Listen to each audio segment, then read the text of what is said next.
Hey, hey. Hold on, let me go got this damn thing. I word it. It's a shame the way you mess around with my heart. Hey, hey. There we go. What's good, everybody? How y'all doing? All right. So people that come on here, y'all gonna hear the message. I'm not gonna be on here long. Listen, this relates to the post earlier about me personally, but also collectively for you. Is a message for you that you really don't have haters. You have unhealed people that are projecting their insecurities, projecting their trauma, projecting their hurt, projecting their pain, projecting their void within them on you. Period. I had to learn this. Quite ironically how I learned this lesson, but I had to learn it the hard way. I used to take it real personal. I used to be like, it's a shame. It's a shame that I have to go through this. It's a shame that I have to go through this. But it's not something I have to go through, because even though I made that post, it's nothing that, it was more general, because I don't really recognize me having any haters, or I don't see anybody having a problem with me. If somebody has a problem with me, I'm the last to know. I'm like, I'm the last person to know. Unless they're in my circle or in my cipher, I can pick up energy. Like, I know this person is not on that, love and light energy. I know it's something behind that. Spirit will tell me. My energy will like, it will go off and it will set alarm, like, this person is not really about what they say they are. So watch out for this person. But anybody outside of that, because there's millions of people or thousands of people that follow me or look at me or look at my page. There's a lot of people that lurk. They may not like anything. They may not comment. They don't come on my live. They look at my lives from the background. They don't come into the live. Actually, you know what I'm saying? People can see your live without actually clicking on it. I have those people. Energy already tells me. But I don't really pay attention to those type of things, I would say, because I'm so in tune with myself, and I'm so, what's the word I'm trying to say? I'm not high and mighty. I'm not high above anybody else, but I'm so focused. Thank you, Spirit. I'm so focused on me. I'm so focused and focus. It must be retrograde coming. I'm so focused on myself, because it's not me versus me either. It's me leveling up every day. Oh shit, that's loud as hell. It's me leveling up every day. It's me, you know what I'm saying, not even controlling. It's me flowing through this life the best way I know how, like everybody else. So I'm so focused on me. I'm so focused on my, my clients. I'm so focused on my family. I'm so focused on my mission that I'm not worried about what I don't need to be worried about, period. But okay, this is how I came up with that notion. For instance, right, back in 92, in my freshman year in high school, South Shore, Brooklyn, New York. This is the energy that I'm going in. Like, listen, hold on. I need to go back to my song again, because that's what I was vibing to. That's my shit. Hold on.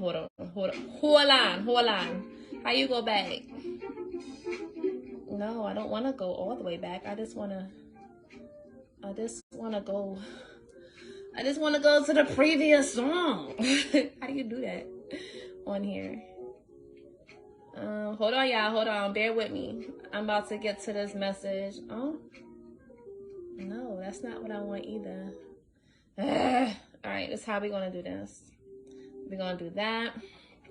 We're going to do this. Go back. Y'all bear with me, because y'all know I channel music through, I channel messages through songs. Okay, boom. I got it. It's a Shame by Moni Love. Okay, listen. Back in 92, don't judge me, judge your mama. Don't be doing my age and all that calculations. Back in 92, freshman year in high school, Brooklyn, New York. This is the high school where I didn't have to, but people, I don't incriminate myself, it's years ago, but you know what I'm saying, we walked around in school with weapons, because that's how grimy it was. Like, we had metal detectors, so we got in through school either through, like, you know what I'm saying, leaving the back door jarred open, or walking through having a razor in your mouth, razor blade in my mouth. Like, protect your neck. Like, listen, it's the quiet ones that are the thuggiest. It's the loud ones that get in their face sliced. Period. This is back in the rough neighborhood. I'm going to South Shore High School.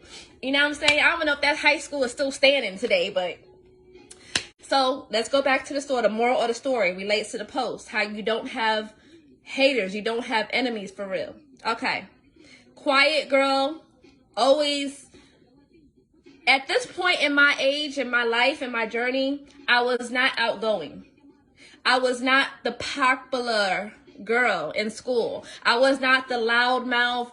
I was quiet. I was kind of timid. So I wasn't scared. I was about that if something was to come upon me, you know what I'm saying?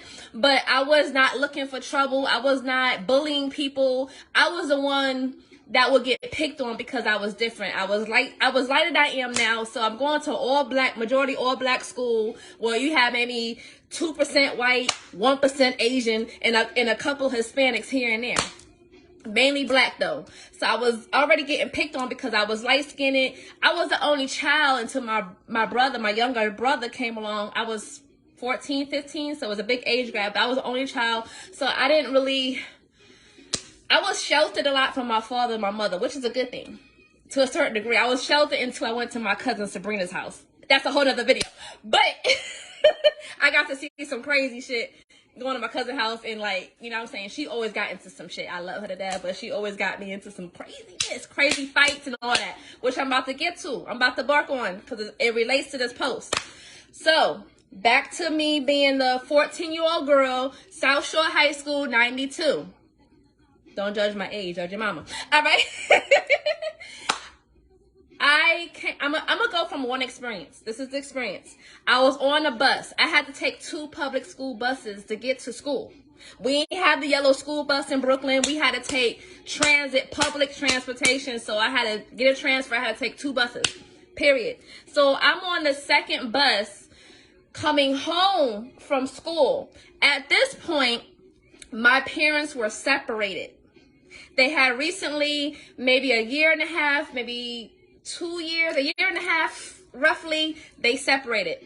They didn't get divorced yet, but they were separated. My mom left my father.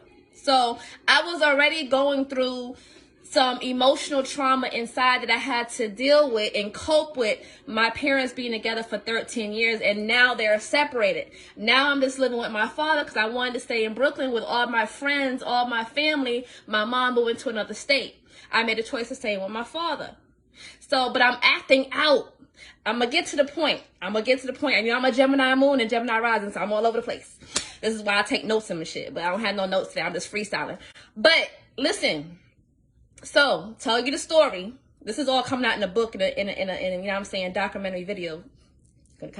So, tell you the story. I used to act out all the time, especially with my older cousin. Well, she was only a couple of months older than me. She's my first cousin, Sabrina. When I used to tell you, I used to go to her house and we used to get in trouble because she's always getting into fight, because she's one of those, she about that life. She fight niggas, she fight, but she always her mouth is, she's a Scorpio. I'm the Cancer, she's a Scorpio.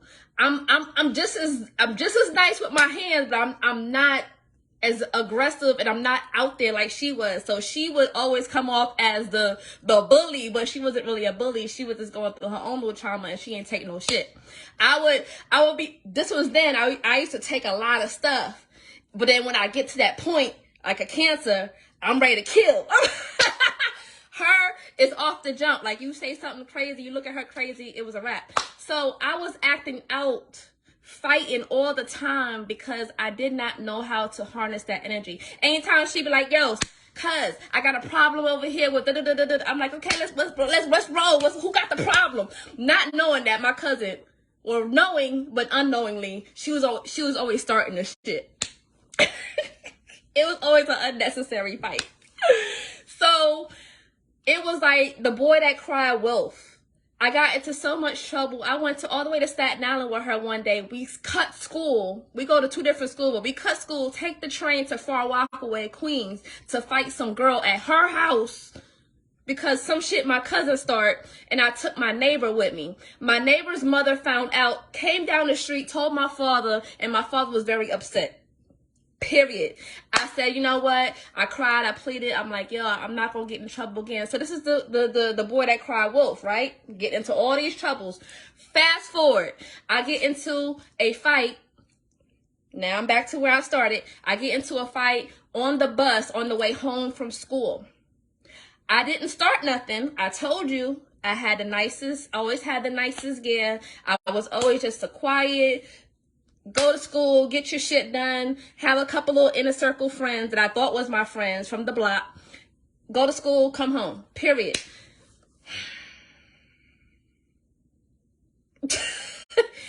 I'm on the bus. I'm standing up because there's no seats. I can remember like it was yesterday. I'm holding on to the little handle things. You know what I'm saying? You take a little public transit bus. You know what I'm talking about, especially from New York. So I'm holding on to the little thing. I'm hearing all this scatter in the background. I'm hearing all this talk. All this talk. This relates to social media. This relates to your friends. This relates to your family. All this talk. Blabbermouth. Hey, they didn't know me from a can of paint. They just know of me. They just see me. I'm in their class. I don't even know who these people really are. I just know it was one of these girls that was so popular. You know what I'm saying? She always had the right curves back in the day. She always had the boyfriends or whatever. I wasn't really into no boyfriend at that time anyway. I don't give a fuck about all that shit. But she had a loud mouth. So I'm hearing all this scatter in the back of my neck talking about who does she think she is. I mean, I'm gonna go back and play this shit back. I don't know what's going on here, but we got to play Money Love again. We about to play Money Love again. Hold on.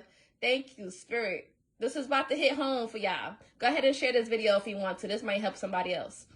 Because this relates to the haters that you really don't have. So, who does she think she is? She thinks she all that. Blah, blah, blah. That's all I heard. She thinks she all that. I don't think I'm all that. I think I'm coming to school. I think I'm going to get my education. I think I'm going to, you know what I'm saying, do better for myself. I think I'm going to go home and get me a snack or two and then go outside and play double dutch. I'm not thinking I'm above anybody. But people have projections on you because their lack of knowledge of self, their lack of self-love, their lack in trying to fill a void. She wanted to be so popular. She wanted to be so the in crowd. She wanted to be so seen. She wanted to be so heard. And this is how people relate to on social media, especially. Well, people want to bully other people. People want to, show out their projections on you, thinking, oh, you all that, because you're trying to apply yourself, because you're trying to do better, because you're trying to lift the collective in love. Some people don't really not like you because of what you have, but the potential that you have inside you, the power that you have inside you, the love, the way people love you, they don't like that. Sometimes they will even purposely come in your life to stir some shit up, to try to get other little minions to come and stir some shit up. So let's go back. She was talking about she thinks she all that. Next thing I know, she hit me in my back. I'm still saying, I've done this on almost every fight. I'm still saying, this is the cancer. This is the Cancerian inside me. Thinking about it, like, did this bitch really just hit me? Did she? This is the Gemini coming out now. Oh, hell no. I'm not in my business. She hit me. It took me about 3.3 seconds to turn around. I took her and grabbed her up like she was a fucking doll. She had to be a little bit bigger than me. That's all I remember. She was shorter, but she was stocky. I picked her up like she was a little doll. I was always skinny. I was skinnier much. I'm going to show you some pictures. I was skinny as fuck. I ain't have no body, no curves, no nothing. I was just a fucking bean pole, 90 pounds soaking wet. I lift her up like she was a fucking rag doll. I took her. All I can remember, because I blank out when I get to that point. I'm a Gemini rising and a Gemini moon. When that Cancerian Cancer sun reaches a whole other level and shoots back, like, And then your lower self take over. Y'all know what the fuck I'm talking about. I took her up. All I can remember was taking her and dragging her when I picked her up to the front of the bus. We was in the middle. So we go from the middle to the front of the bus where the handicap section is. Probably where some elderly people were sitting. I know they scattered. I had her on the fucking chair and I was beating that bitch ass. I was beating the bricks off that bitch. I was just like, oh, she had the fucking nerve. All her friends, guys and girls, was like, oh, shit. My so-called friends, they didn't have to handle nothing at the time because I was already handling the situation. So the little friends that I thought I had, we're going to get to that point, they were just standing there like, oh, shit, the bus stopped. We get off the bus. I walk 2 blocks because I had to go catch another bus. I had to transfer. Remember, I had to take 2 buses. This is the first bus. I'm going to have to take the second bus to get home. I'm walking. I'm pissed at this point. I already beat the fucking bricks off this bitch. Right? Which I thought it was a hater. I think I'm all that. I'm walking up the block. 2 blocks. I'm walking up the blocks. I can still hear her in the background with her hair all fucking crazy. My shirt is I'm a little, you know what I'm saying? I got no scratches and nothing. So I'm like, yo, the ego in me, like, I don't beat that bitch ass. Like, yo, she don't try the right one today. Cause I don't really fight. So when I do fight, it has to be meaningful. Like, I'm either helping my cousin, like I said, or I'm defending myself. So I can hear all her and her friends, the in-crowd gang in the back like, yo, you just want to take that, blah, blah, blah, blah, blah, blah, blah. I get to the second bus stop. I'm still standing there. I'm still hearing the chat. I'm like, yo, this bitch still talking. Next thing I know, her and all the people she with, I'm talking about even the boys. That's crazy, right? Even the boys was jumping me. Yo, when I tell you I still had that one bitch that I had from the beginning in my hand and beating the bricks off of her while I had all these people on top of me. It took total strangers to break up the fight. I don't even know who it was. It took total strangers to get 10 people off of one little me. The so-called friends that I had with me in my circle wasn't even there. They just stood there. I wanted to beat the bricks off of them, but I was so fucking tired by that fucking time. I handled that shit later. That's a whole other video. I was just like, what the fuck just happened? Moral of the story. I came home. My father found out. And it was all pointed to me because I always said I'm not going to get in no more trouble. And da-da-da-da-da. So you know what? You know what happened? My father was like, you know what? You're going to take your ass to Connecticut and live with your mother because you don't know how to fucking act. But I was really the victim. But I'm just saying this because you may say, oh, this person did me wrong. That person is doing me wrong. Or this person is hating on me. The more you feed into the drama, it takes 2 people to argue. It takes 2 people to get into conflict. And from the outside looking in, y'all both just as wrong. Y'all both looking like clowns. So you know your best thing to do is to stay in your lane and keep doing you and to keep progressing, to keep winning. You know how you win? You know what your greatest comeback is, or your greatest revenge is to be better, heal, and do you. Make your money, do you. For real, I'm telling you from experience, that's how it relates to this fucking story. You really don't have haters because the girl I did not know thought of me as being stuck up and thinking that I was all that. Even if I thought I was all that, because I do now, because I have self-love, doesn't have anything to do with the fuck you have going on. Maybe you should think of yourself as all that. Maybe you should pour in some self-love. If my confidence offends you, fuck you. If my confidence offends you, I say it again, fuck you and everything you stand for. I don't have haters. I have projectors. You don't have haters. You have projectors. What they got going on has nothing to do with you. If you are staying in your lane and you're not fucking with nobody, period. If you're in your own lane and you're not fucking with nobody, excuse my language, I get real passionate. I don't give a fuck. If you don't like the language, you can log off. If you're not harming nobody else, nothing you is doing for you that is helping you. If it's helping you, it has nothing to do with them. Period. This journey is yours. The life you're living is yours. Not theirs. Not their shit. Yours. So keep being confident. Keep doing you. Keep pouring that self-love in. Keep posting those fucking pictures. Keep progressing in your business. Mind your fucking business. Do you. Do you. Some people thinking you're flossing. Some people thinking that you're showing off. Some people had to come a long fucking way through blood, sweat, and tears to get to where they fucking have, and they are proud of their fucking accomplishments, for one. For two, they're trying to inspire you. For three, they're showing you how to come up. But you got the haters and you got the naysayers projecting that energy on you. Keep thinking you all that. Period. I love you. Peace.